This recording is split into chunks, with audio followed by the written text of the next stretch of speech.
कल भी ये देश के लिए गद्दार थे, आज भी ये देश के लिए गद्दार हैं, और यही देश को बदनाम करने वाले। मेरी तो बदकिस्मती है कि मैं भारत में जन्म लिया।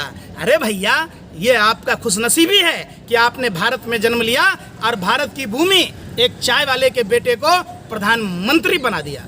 प्रधानमंत्री जी घर में झूठ बोलते थे, घर से गुजरात में झूठ बोलते रहे, देश भर में झूठ बोलते रहे, लाल किला के प्राचीर से झूठ बोलते रहे। हमने कुछ नहीं कहा, हम झूठ नहीं बोल रहे, हम आरोप नहीं लगा रहे। आपके ही मंत्री रामदास अठावले ने कहा कि प्रधानमंत्री कमजोर है, गृह मंत्री कमजोर है, तमाशाबीन है, तमाशा दिखाता है। ऐसा कोई सगा नहीं जिसको मोदी जी ने ठगा नहीं। कांग्रेस के लोग मणिपुर में गए हैं तो बीजेपी कह रहे हैं कि वो लोग राजनीति करने के लिए गए हैं। तो आप क्यों नहीं जाते? किसी ने आपको रोका है? खाली आप इंटरव्यू कीजिएगा, आम काट के खाते हैं कि आम चूस के खाते हैं। और अमिताभ बच्चन ने पालक खाई, अमिताभ बच्चन के दांत में हरे रंग के रेशे फंसे हैं, अमिताभ बच्चन ने हरे रंग की पोटी की, यही दिखाइएगा।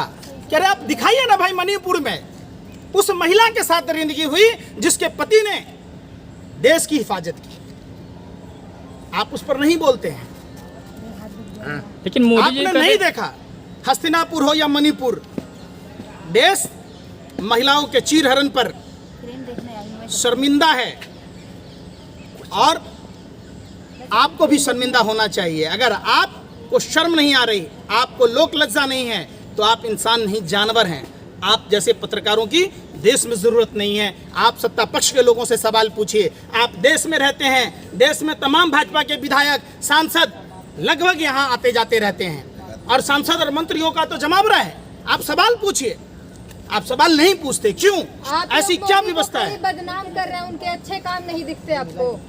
देखिए, हमने तो नहीं कहा लोकसभा में, हम तो संसद सदस्य नहीं हैं। प्रधानमंत्री जी घर में झूठ बोलते थे, घर से गुजरात में झूठ बोलते रहे, देश भर में झूठ बोलते रहे, लाल किला के प्राचीर से झूठ बोलते रहे। हमने कुछ नहीं कहा, लेकिन उनके ही मंत्री सुभाष सरकार ने कहा कि नरेंद्र मोदी जी झूठ बोलते हैं, एक भी 5 साल में ना IIT बना ना IIM बना। तो हमको क्या सजा दीजिएगा? दे दीजिए फांसी सुभाष सरकार को। आपने बनाया ही ऐसे आदमी को मंत्री। हम झूठ नहीं बोल रहे, हम आरोप नहीं लगा रहे।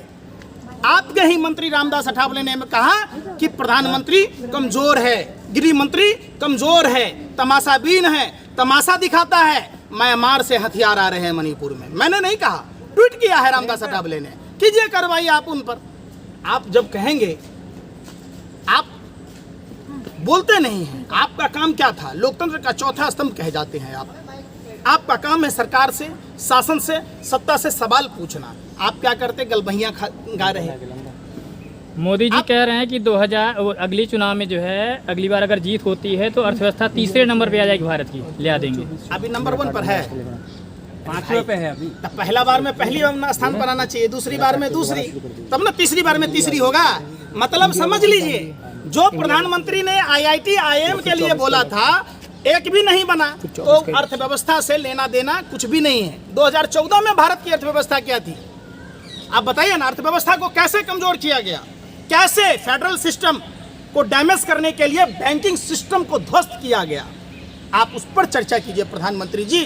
आपने सारे देश के राष्ट्रीयकृत बैंकों को डुबोया है, आपने तमाम देश के PSU को डुबोया है, आपने फेडरल सिस्टम को कमजोर किया है। जहां प्रधानमंत्री का काम फेडरल सिस्टम को स्ट्रांग करना था, वहां फेडरल सिस्टम को आपने कमजोर किया है। क्या कह रहे हैं कि PFI में इंडिया है, ईस्ट इंडिया में इंडिया था, तो इस चीज पे कनेक्ट कर रहे हैं वो इंडिया को। आपका जन्म कब हुआ?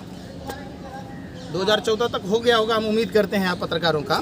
ऐसा तो नहीं है कि इंडिया गठबंधन बनने के बाद जन्म हुआ है। अब कहेंगे तो मैं वो भी वीडियो दिखा दूंगा। चक दे इंडिया, खेलो इंडिया, जीतो इंडिया, पढ़ो इंडिया, कूदो India, make in India, startup India.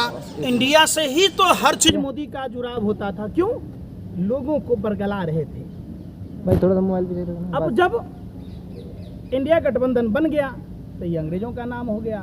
अरे भैया, अंग्रेजों के दलाल और मुखबिरों, तुम्हारे बाप दादाओं ने अंग्रेजों की गुलामी करी थी, चौका बर्तन किया था, तलवा चाटे थे। सावरकर माफीवीर, डरपोक, कायर, बुजदिल सावरकर 60 रुपया महीना उस समय लेता था जब देश में 12 रुपया शिक्षकों को वेतन मिलता था। कहते हैं बीजेपी कहते हैं कि इनका नाम इंडिया रख देने से नीयत नहीं बदलेगी, चोर थे चोर ही रहेंगे।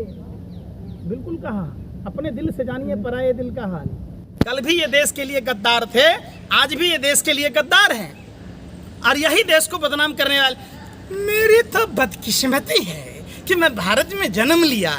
अरे भैया, ये आपका खुशनसीबी है कि आपने भारत में जन्म लिया और भारत की भूमि एक चाय वाले के बेटे को प्रधानमंत्री बना दिया।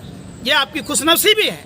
आपको देश ने मुख्यमंत्री बनवाया, आपको देश ने प्रधानमंत्री बनाया, आप देश में विधायक बने और 85,000 करोड़ के प्लेन में घूम रहे, फिर भी आप देश को कोस रहे। ऐसा कोई सगा नहीं जिसको मोदी जी ने ठगा नहीं। राहुल गांधी भी तो विदेशी धरती पर जाकर इंडिया की बुराई करते हैं। मोदी जी गुणगान कर रहे थे, पूछ रहा हूँ मैं। राहुल गांधी पर अरे क्या मोदी जी बोलेंगे? क्या कर रहे थे? ऑस्ट्रेलिया में जाकर, कैलिफोर्निया में जाकर, जर्मनी में जाकर, आप बताइए ना किन किन देशों में जाकर वो अपना बदनसीबी का रोना रो रहे। अरे आप जैसे बदनसीब प्रधानमंत्री होने के कारण ही देश की इतनी व्यवस्था गर्त में चली गई। आप उस पर नहीं चर्चा कर रहे। यह आपकी खुशनसीबी है कि आप भारत में जन्म लिए और आपको देश ने प्रधानमंत्री चुना। आप उसको बदनसीबी कह रहे हैं। धिक्कार है आपकी जिंदगी पर, लानत है आपकी जिंदगी पर। आप जिस थाली में खा रहे हैं उसी थाली में छेद कर रहे हैं। जिस देश में आपने आपको मुख्यमंत्री से लेकर प्रधानमंत्री तक का पद से सुशोभित किया, आप उस देश की गरिमा को कैलिफोर्निया में जाकर, जर्मनी में जाकर, विदेशों की धरती पर बदनाम कर रहे हैं।